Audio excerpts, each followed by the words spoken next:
আমাদের ২০ লাখ টন খাদ্য ঘাটতি ছিল, সেখানে সেটা ২২,০০০ খাল খনন করে বিদেশে পাচার করেছেন। সবুজ বিপ্লবে তিনি পৃথিবীর ইতিহাসে ১৯৭৭ সালে গ্রিন রেভলিউশনের জনক হয়েছেন। এখনও যদি আপনি গুগলে সার্চ দেন গ্রিন রেভলিউশনের জনককে, সেটা আপনারা দেখবেন যে আপনাদের শহীদ রাষ্ট্রপতি জিয়াউর রহমান।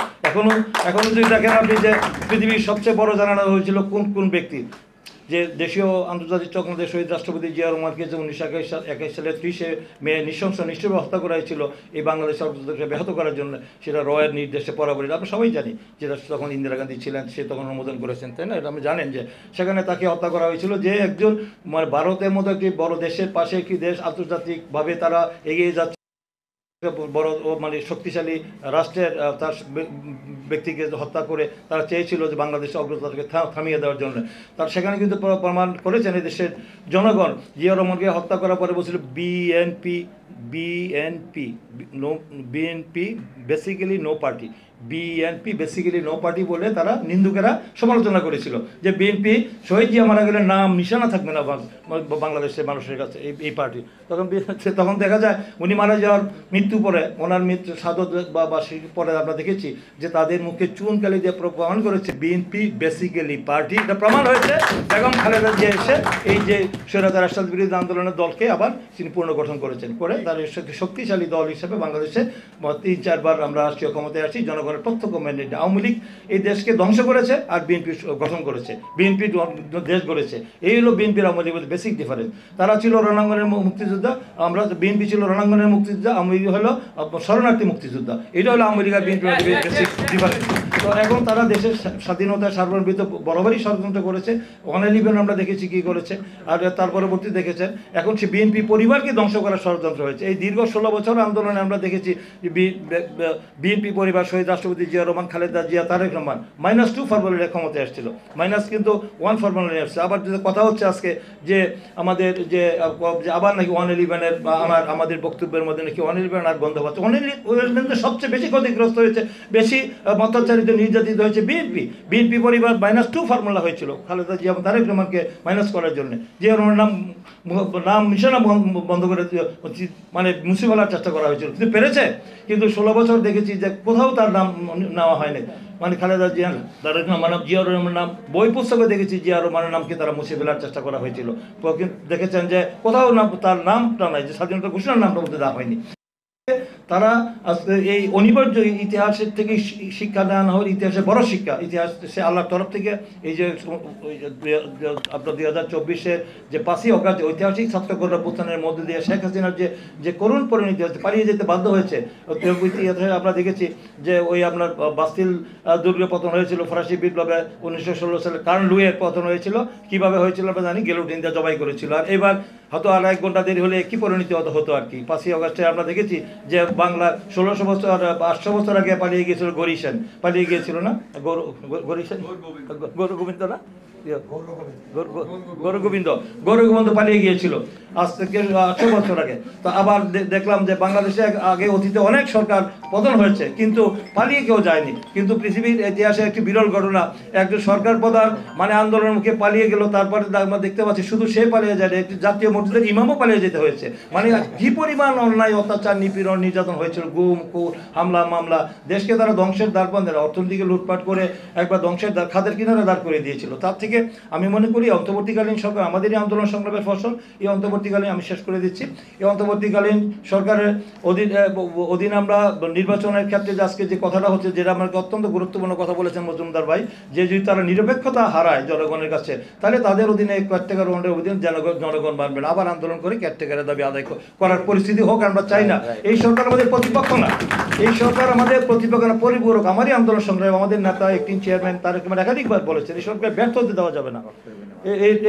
ব্যর্থ এই সরকার সহযোগিতা করতে চাই, কিন্তু এই সরকার যদি আমাদেরকে প্রতিপক্ষ মনে করে, কেউ যদি রাজনীতি দল করতে চায় করো, কিন্তু সরকার থেকে বেরিয়ে আসা করো, কোনো আপত্তি নেই।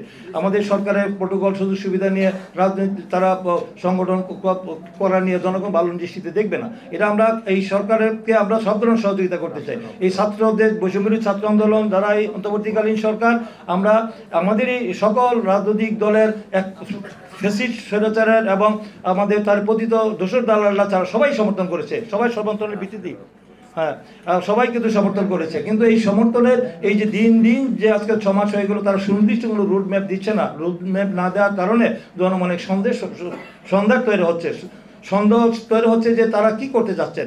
তারা একটি দ্রুত সময়ের মধ্যে একটি রোড ম্যাপ দিয়ে তারা অবাধ, সুষ্ঠু, গ্রহণযোগ্য, ইনক্লুসিভ, ক্রেডিবল ইলেকশন দিয়ে তারা জনগণের ক্ষমতা ফিরিয়ে দিবেন।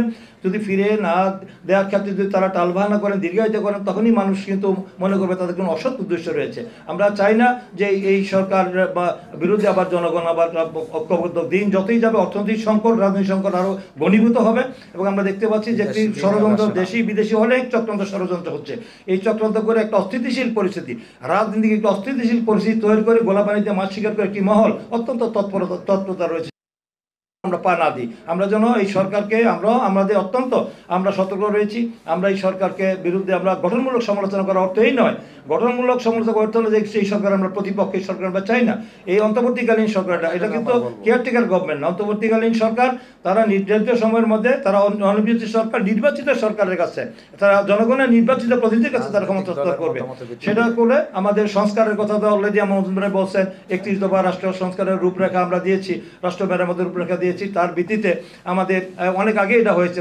আমরা দেখেছেন 16 সালে আমরা ঘোষণা করেছি, আমরা 20-30 ডিভিশন ঘোষণা করেছি, তার 27 দফা ঘোষণা করি, তারপর 31 দফা করা হয়েছে। তার মধ্যে সবই আছে। এর মধ্যে যে 11টি সংস্কার কমিশন গঠিত হয়েছে, তার মধ্যে 4টি ঘোষণা হয়েছে। তার মধ্যে কিন্তু অধিকাংশগুলিতে কিন্তু ঘোষণা হয়েছে। অধিকাংশগুলিতে আমাদের যে বিষয়গুলি, আমাদের রাষ্ট্রপতি এবং প্রধানমন্ত্রীর ভারসাম্য থেকে শুরু করে, জাতীয় সরকার থেকে শুরু করে, দ্বিকক্ষ বিশিষ্ট আমাদের পার্লামেন্ট মানে সংসদ থেকে শুরু করে অনেক বিষয় কিন্তু এখানে করা হয়েছে, অন্তর্ভুক্ত করা এই সরকার করেছে। তাই আমাদের সাথে তো তাদের কোনো বেসিক খুব একটা ডিফারেন্স আমি মনে করি নাই। তাই এইগুলো নিয়ে আমার মনে হয় একটা রাজনৈতিক দল হলে স্টেক হোল্ডার, রাজনৈতিক দলগুলোর সাথে অন্তর্বর্তীকালীন সরকার আলোচনা করে আমার মনে কোনো সিদ্ধান্ত, একটি গুরুত্বপূর্ণ সিদ্ধান্ত গ্রহণ করা হলে আমাদের অনেক বিষয় মানে সহজ হয়ে যাবে। আর কনস্পিরেসিরা যারা এখন মানে ষড়যন্ত্র করছে, তারা সেই সুযোগ পাবে না। তাই আমি মনে করি সেই সুযোগ যেন আমরা না দিই, আমরা যেন ঐক্যবদ্ধ থাকি। আমরা জাতীয় ঐক্যের কথা বারবার বলেছি, আমরা জাতীয় সরকারের কথা বলেছি। আমরা আন্দোলন সংগ্রামে যারা ছিল তাদেরকে নিয়ে আগামী দিনে যদি আমরা জনগণ যদি আমাদের দেশ পরিচালনার দায়িত্ব দেয়, তাহলে আমরা সবাই আন্দোলন সংগ্রাম তাদেরকে নিয়ে আমরা একটু জাতীয় সরকার করবো, সেটাও আমরা বলেছি।